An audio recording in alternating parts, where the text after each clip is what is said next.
Narito ang ulo ng mga balita sa mga oras na ito. Panawagan ni House Speaker Faustino D. III sa mga youth lawmaker ng ASEAN na tiyakin ang inklusibong kaunlaran na ramdam sa buong rehiyon. Buong halaga ng umano'y overcollection ng Meralco na aabot sa 100 bilyong piso ipinare-refund ni Senator Risa Hontiveros. Pag-review sa lifeline rate subsidy at iba pang electricity discount isinusulong sa Senado.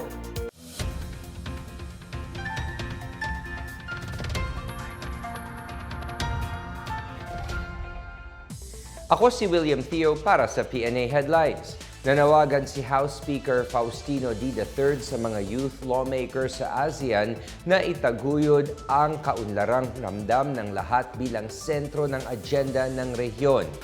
Sa ikatlong consultative meeting ng Young Parliamentarians ng AIPA or ASEAN Inter-Parliamentary Assembly, binigyang diin ni D na ang susunod na yugto ng paglago ng Southeast Asia ay dapat nakasandal sa pagkakaisa at pananagutan.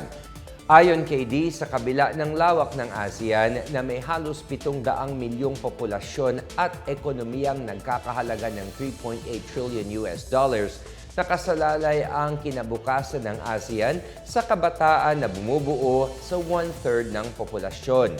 Hinimok niya ang mga batang mambabatas na tularan ang konsepto ng malasakit sa pag-usad tungo sa hinaharap. Dapat anyang maramdaman ng lahat ang benepisyong dala ng pag-unlad ng ekonomiya ng rehiyon. Layunin ng meeting na may temang ASEAN Youth, Strengthening Solidarity and Empowering Future-Ready Leaders na pagtagpuin ang mga kabataang mambabatas para bumuo ng agenda para sa ASEAN na inklusibo at nakatuon sa hinaharap. Pinababalik ng buo ni Senator Risa Hontiveros ang nasa 100 bilyong pisong overcollections umano sa singil sa kuryente ng Meralco. Ito'y sa kabila ng utos na refund ng Energy Regulatory Commission or ERC. Sinabi ni Hontiveros na kulang ang 14.17 billion pesos na refund na iniutos ng ERC kumpara sa halagang dapat matagal nang naibalik sa mga consumer. Naunang iniutos ng ERC sa Meralco na mag-refund simula sa Mayo ng 0.2511 pesos per kilowatt hour kada buwan. Bunsod ito ng ipinataw na regulatory true-up sa distribution rate mula July 2022 hanggang December 2024. Nakatakda rin itong ipamahagi sa loob ng 12 buwan imbis na sa orihinal na 36 months para mapagaan ang gastusin ng mga kabahayan. Pero ayon kay Hontiveros, hindi bago ang pina-refund ng ERC, kundi balanse ng refund na 19.96 billion pesos mula noong 2025. Inireklamo rin niya ang anyay patingi-tinging pagbibigay ng refund kumpara sa malakihang dagdag singil. Nanawagan ng senador sa ERC na i-review ang buong sistema ng presyuhan at paniningil sa kuryente at tiyaking maibalik sa mga consumer ang sobrang siningil sa kanila.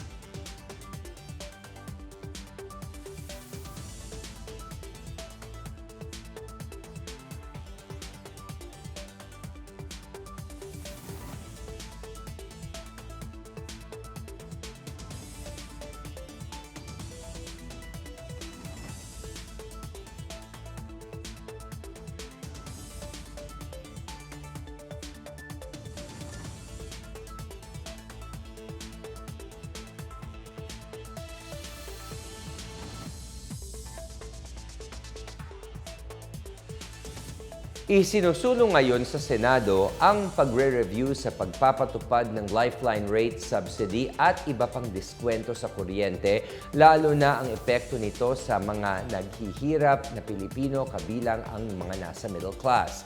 Sa kanyang inihain na Senate Resolution No. 375, sinabi ni Senador Bam Aquino na layunin nito na pag-aralan ang mga karagdagang bayad sa electricity bill upang matiyak na pantay at hindi na ipapasa ang bigat ng pagbabayad sa mga consumer.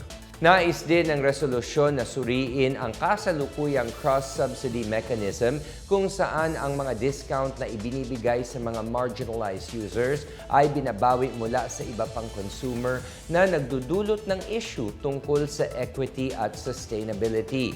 Base sa initial estimation, nasa 20 hanggang 100 pesos kada buwan ang nadadagdag sa electricity bill ng mga hindi benepisyaryo depende sa consumption level. Ayon pa sa senador, maaari rin pag-aralan ang pagpopondo ng pamahalaan sa mga tulong at diskwento upang mapalakas ang transparency, accountability at sustainability ng mga subsidy program. At sa balitang pangkalakalan, nilagdaan ng Department of Agriculture at ng Megawide Construction Corporation ang isang kasunduan upang gawing moderno ang sektor ng agrikultura ng bansa sa pamamagitan ng mga proyektong pang-infrastruktura. Kabilang sa mga planong itayo ay ang agro-solar farming systems, food processing facilities at mga food terminal na nakadisenyo para paigtingin ang logistics, storage at distribution efficiency sa buong agricultural value chains. Bukod dito, kasama din sa kasunduan ang pag-promote sa mga farming enterprises, pagbibigay sa kanila ng access sa mga modernong teknolohiya at paglipat sa commercial-scale agribusiness operations. Ayon sa DA, layunin ng mga inisyatibo na pataasin ang kita ng mga magsasaka, pababain ang post-harvest losses at palakasin ang long-term food security ng bansa. Dagdag pa ng ahensya, alinsunod din ang kasunduan sa Republic Act No. 7900 or High Value Crops Development Act. Samantala, mahigit 5 tonelada ng isda ang nahuli ng Golden Fish Warrior Fisherfolk Association mula sa isang gabing operasyon nito lang Martes sa katubigan ng Tolosa, Leyte. Mas mataas ito sa 3.032.15 kilograms na huli noong November 2025. Sa pamamagitan ng SetNet Project, iba't ibang high-value species ng isda ang nakuha ng asosasyon. Katumbas naman ng lagpas 1 million pesos na gross income ang halaga ng kanilang huli. Benepisyaryo ang asosasyon ng Bureau of Fisheries and Aquatic Resources Special Area for Agricultural Development Program na layuning palakasin ang kabuhayan ng mga rural fishing communities. At yan ang pinakabago at pinakamainit na balita sa mga oras na ito, hatid sa inyo ng PNA Headlines. Para sa iba pang mga balita at impormasyon, bisitahin lamang ang aming website pna.gov.ph o ang aming Facebook at X account na Philippine News Agency. Mapapanood din ang PNA Headlines sa pamamagitan ng link sa website ng News and Information Bureau sa ilalim ng PNA News at sa YouTube account ng Philippine News Agency. Ako si William Theo at ito ang PNA Headlines, naghahatid ng mga balitang nagbubuklod sa bagong Pilipinas.